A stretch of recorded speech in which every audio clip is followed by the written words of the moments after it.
KUGAN CASSIUS here with Anthony Ogogo. First of all, how are you and how's the shoulder injury? Yeah, man, I'm not too bad. I'm obviously gutted that I can't box in a minute. The shoulder's recovering well. I'm working hard every day. You can't see in the shop, but my physio bed's there. I've had my physio come around this morning and done a bit of rehab with me. So yeah, man, I'm working hard, and I just can't wait to get back in the boxing ring. Obviously, this injury occurred during your last fight, which was back in July. A fight, obviously, which you won, but just talk me through exactly what happened. When did you feel that go? It's just been a nightmare. And last time we spoke, obviously, I was talking about my Achilles, and I've just had the worst couple of years. And you couldn't make it up. You couldn't make this bad luck I've had up. So obviously, the Achilles, I don't need to talk about them anymore. I was out for a year, almost to the day. So my last fight against Wayne Reed was in July last year. I fought again in July this year against Ruslan Shelev, a tough little Ukrainian with an 11-3 record. And yeah, he was decent, and I was a bit tense the first round because it was my first fight in a year, and I began to land a couple of decent shots in the end of the first, began to relax a little bit. In the second round, he was there. I thought, I'm going to throw it out, I'm going to knock him out. And his head was lined up perfectly to throw my hand. I thought, right, this is going to land, it's going to be brilliant. And I threw the shot, and as my arm extended, I felt like a big crunch and a clunk and a scrape and just weakness and pain in my shoulder, and my shoulder had come out of the socket and came out so far that it scraped against my collarbone.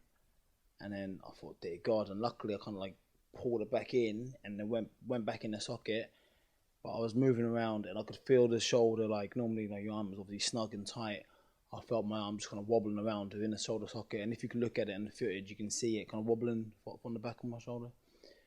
And yeah, the pain was just horrible. It was intense, and yeah, I just thought, I didn't really know what to do, to be honest with you. I just had to kind of just bite down on the gum shield and carry on fighting and jab and hook, and that's all I had. So for 4.5 rounds in a 6th rounder, I had one arm, and I won the fight, which is good.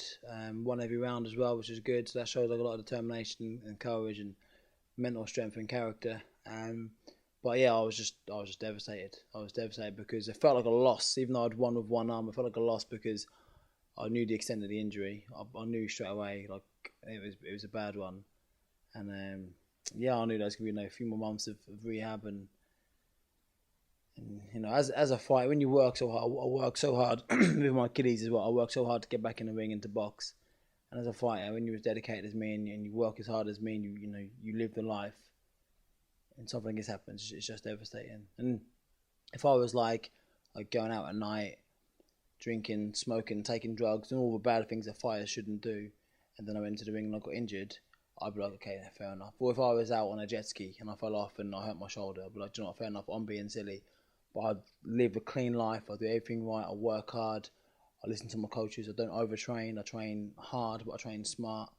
It's just, like I said, you couldn't make this up. You couldn't make it up. I've been a really bad 2 years, to be honest, but hopefully, in football, they say, over the course of a season, luck tends to even itself out, and I'm hoping that's going to happen over my career, and I've just got a lot of bad luck happen early, and I can kind of crack on now with the rest of my career when I'm back from this shoulder. Obviously, people will wonder, with your obviously current injury situation, how on earth you're managing to compete in Strictly Come Dancing, which is quite an intense and sort of physical show. How have you managed to sort of get around that? Well, you'll see.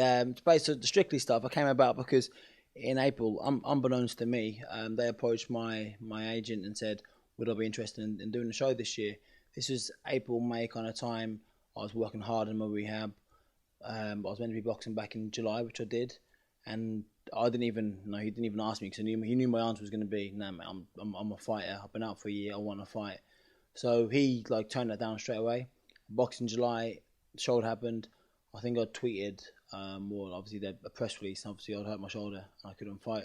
So Strictly actually rang us back up and said, "Oh, we've seen Andy's been injured. No, he's really, really unfortunately, but would this kind of free him up to do Strictly this year now?" And so my agent asked me, out of courtesy, I said, "I don't want to do it, mate." I said, "I really don't want to do it. I wanted to sulk. I wanted to sulk and whinge and complain. I wanted to kind of just sulk really." And he said, "Look, it's the BBC. It's really nice for them to kind of ask you to be honest. The biggest show in the country. It's nice for them to go and ask. So go to the meeting, speak to him, smile and just politely say no. When I got there, like they sold it to me. They sold it to me, and I was like, I said, look, obviously I've hurt my shoulder. I'm going to operation in 2 days' time. No, I can't dance. And they said, well, let me speak to the surgeon. So they were really keen to have me on the show. I think somebody must have dropped out or something, but they were releasing the names the following week, and they were keen to have me on. So they spoke to the surgeon, they spoke to the physio, they asked them, like, look, we want him to do this TV program. Would he be able to do it? And they said, well, as long as he's careful you've got to be careful between 8 to 10 weeks post-op. After that, you'll be pretty much have full range in the shoulder. It's just about strengthening your arm. So we're now at week 6. Week 6 is tomorrow. So, and I dance, like, I'll be week 7. So it's going to be close, but all my training I've done, I've worn a sling. Everything I've done, I've worn a sling. My shoulder's been secure. It's been my first dance of the jive, which is a hard dance to do. It's a lot of kicks, a lot of leg work. It's high intensity, but it's all legs and hips. So my shoulders, my arms don't do anything. I'm actually, when I do the dance, I'm holding a bouquet of flowers here the whole time, just to hide the fact that I can't move my arm. So my dance partner, she's a world champion. She's unbelievable. She's so good, and she's choreographed a really, really good dance to like negate the fact that I can't move my arm. It's going to work out quite well. And the Strictly guys know that I'm not going to do anything to jeopardize my shoulder. I can't do it. I can't do the stuff that I should be doing, kind of thing. So they're keen to have me on the show. So why not? It's the biggest TV program, on the calendar in Britain. It's watched by 11 million viewers live on a Saturday night on BBC. And the reason why I'm doing it is because I can't fight. Like, there's a difference between moving your arm and putting so much force through your arm when you throw a shot. I can't box. So the alternative is to sit at home and do nothing and sulk and cry and whinge and eat rubbish food and get fat, or to do the biggest program in the country, raise my profile when I do get back into boxing, and also like earn a living. Like, people don't realise. People think, oh, what are you doing that for? People don't realise. I can never comprehend this. I didn't box for a year because of my Achilles, and I worked hard. And I didn't just not box for a year. I paid for the operation. I paid for my physio, like 80 quid a chuck, like 2-3 times a week. People they don't see that. And then I had one fight back, and I hurt my shoulder again. So it'd be another 6 months without earning any money. You ask any person on the street without earning any money for 18 months, would they struggle? Would they be doing okay for themselves? So also, people see like you're an Olympian and they think you can like pay your mortgage with your medal, or like you can go to the shop and show your medal to Asda and get your shopping for the week.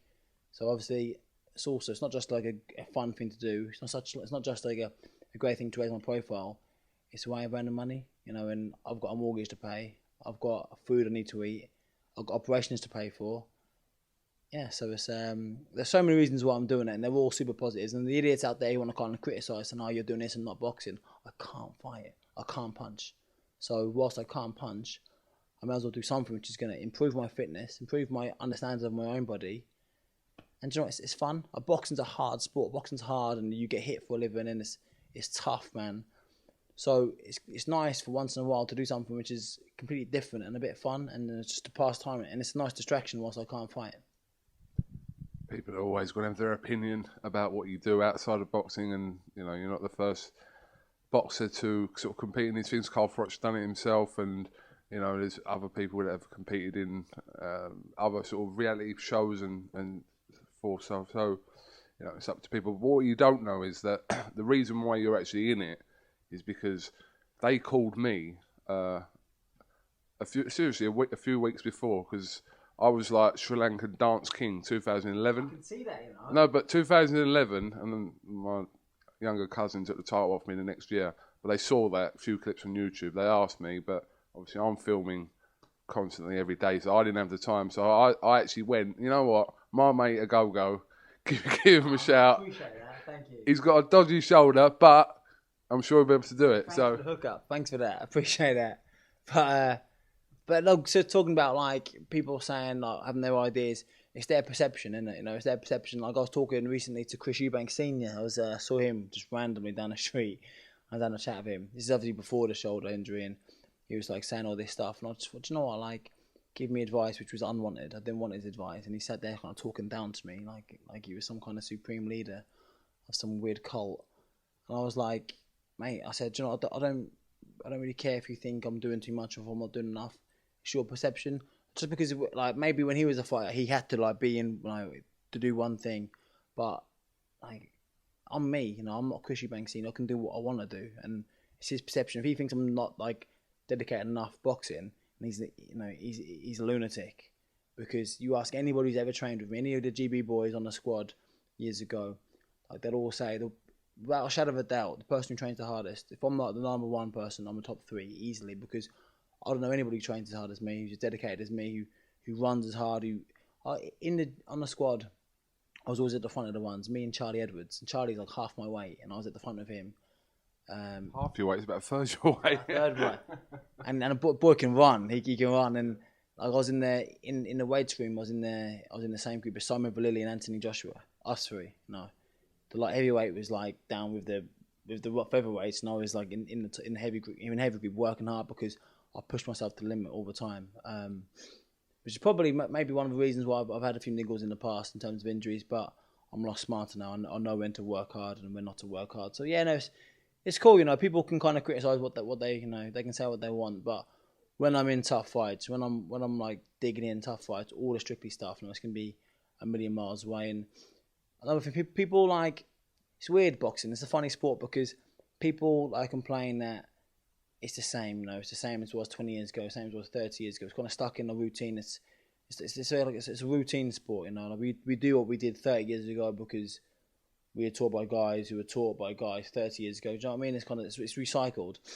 And as soon as someone does something a bit different, people don't like it. It's like when David Haye and Adam Booth had their own Haymaker promotions. Like, people didn't like it because it went against the grain, and he was kind of vilified for it almost.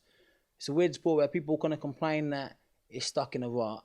That when someone does something a bit different, they complain saying, you know, you shouldn't be doing this because you're not a real boxer. You're not doing living a Spartan lifestyle. Like, they can see you 24 hours a day, you know, and they know what you do and how hard you train and stuff. So, you know, it's water for ducks back, really. I know when I'm in the ring and fighting hard and working hard, and people, well, will respect me. Whether they do now or not, I couldn't really care less, to be honest. Obviously, recently you announced your link up with the Sauerlands, Callum and Nisa. Great people. Just explain to me, or the viewers, about the sort of co-promotion you've got going with your existing promoter Goldenboy, and now obviously Sauerland. Yeah, man, it's a really exciting deal. You know, it's a cutting edge deal. Goldenboy, I signed with after the Olympic Games in 2012. They've been brilliant to me. Everything they've offered, everything they've said they were going to deliver for me, they have done. And the only reason why I haven't been as active as I could have been is because I've had this terrible 2-year run of bad injuries, like I've explained. They've been brilliant. My only concern was the fact that I wanted to fight more in the UK. And when I was dealing with Richard Schaefer initially, Richard was like, right, we'll get you fights in the UK. Since Richard left, Oscar and his team, who have been like equally as brilliant, been amazed. I could tell I want to fight, 3 weeks, and they'd get me a fight. They've been really, really good. However, I said I want to fight more at home in London, in England, and build a fan base in Norwich, and build a fan base like locally and regionally and nationally, rather than all the time in America. So, me and my team proposed an idea. Why don't we kind of link up with a UK/European-based promoter, so we can kind of get the best of both worlds? And they were really on board. They see the big picture. They see where I want to. They know where I want to go, and they know how to do it. And if they can't physically or logistically put on shows for me in the UK, for me to box, it's all well and good fighting. It's really good. I need to thank people like Eddie Hearn. I've fought on his shows a couple of times, and I think I've boxed on a couple of BoxNation shows. I really appreciate them letting me fight on their shows, because it's great, and it's amazing exposure. And BoxNation and Matchroom put on really, really good shows, so it's really good for me. However, I would like to fight on my own promoter shows, and get that extra bit of attention, and get the extra it's a bit of attention really, but extra bit of stardust drizzled on you, because it's your promoter show. So my team, I proposed that to Goldenboy. They're really keen. They're really on the idea. So we spoke to a few promoters, and the Sauerland brothers, Nissa and Kala, are just like you said, two amazing people, really, really nice guys, like ambitious, hungry, their ambition and their hunger like matched mine. Really enthusiastic.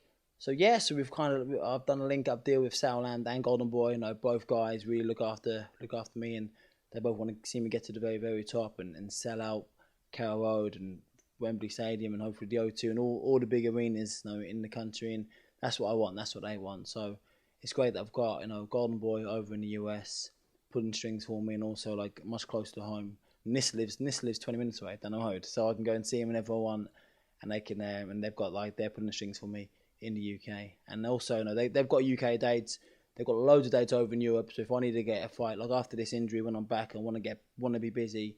If I need to fight in Germany, they can put me on at the drop of a hat, and equally so can the guys in America. So I really believe I'm in the best of both worlds at the minute, and yeah, I just want to get myself fit and crack on and take on the middleweight division.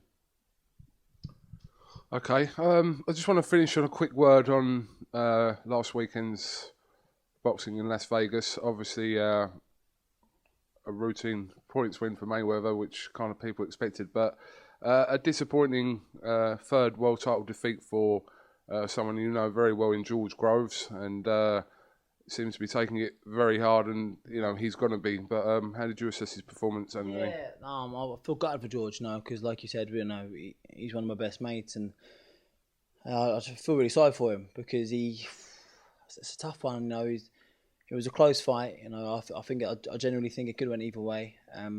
Obviously, being in America against a home fighter, you need to go there and you can't nick a world title. You need to like rip the world title away, and he didn't do that. And I thought he nicked a few of the rounds. I think that getting dropped in the first round definitely harmed him because that 3-point swing around because he was winning that first round. Like on one of the other judges' cards, he would have won the fight.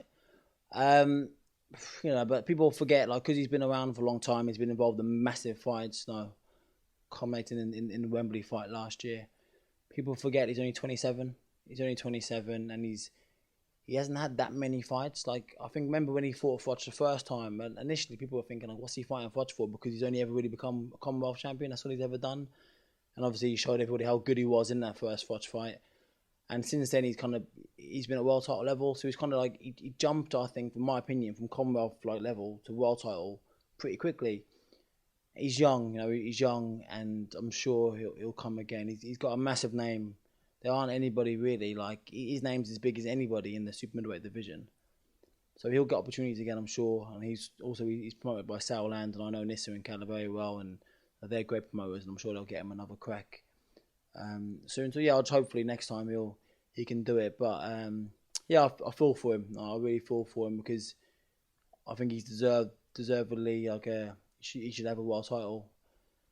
But I know he has to do it in the ring, and hopefully he'll get another chance to do it, and he will do it eventually.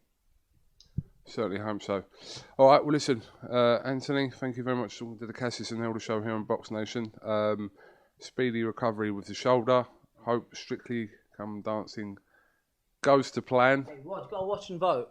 Go watch and vote. Well, yeah, maybe. You get more money. This is the first year. The better you do, you get more money. So vote. Everyone at home. I'm not very good though, so don't expect too much. But I'm better than Fudge.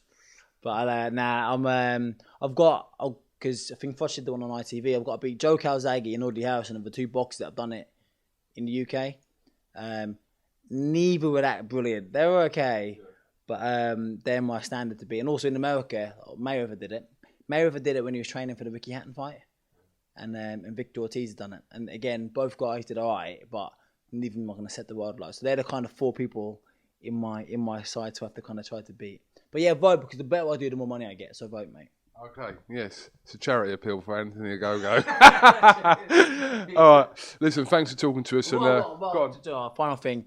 You see, when you, and I'm going to say this now, because if I say this now and it's on TV and it's out there on the internet and stuff, then it'll be a reminder not to do it. But what I hate so much is when you watch these TV programs, X Factor, Strictly, and they're saying, vote for me, and they kind of like point down to the number and do that.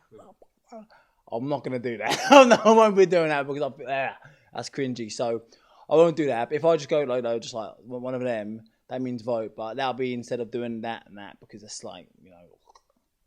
All right, we'll bear that in mind. If you do it, we'll pull you up on it. Yeah. All right, listen, thank you very much for talking to us, and hopefully we'll catch up with you soon. Cheers, man. All right? Take care. Thank you very much.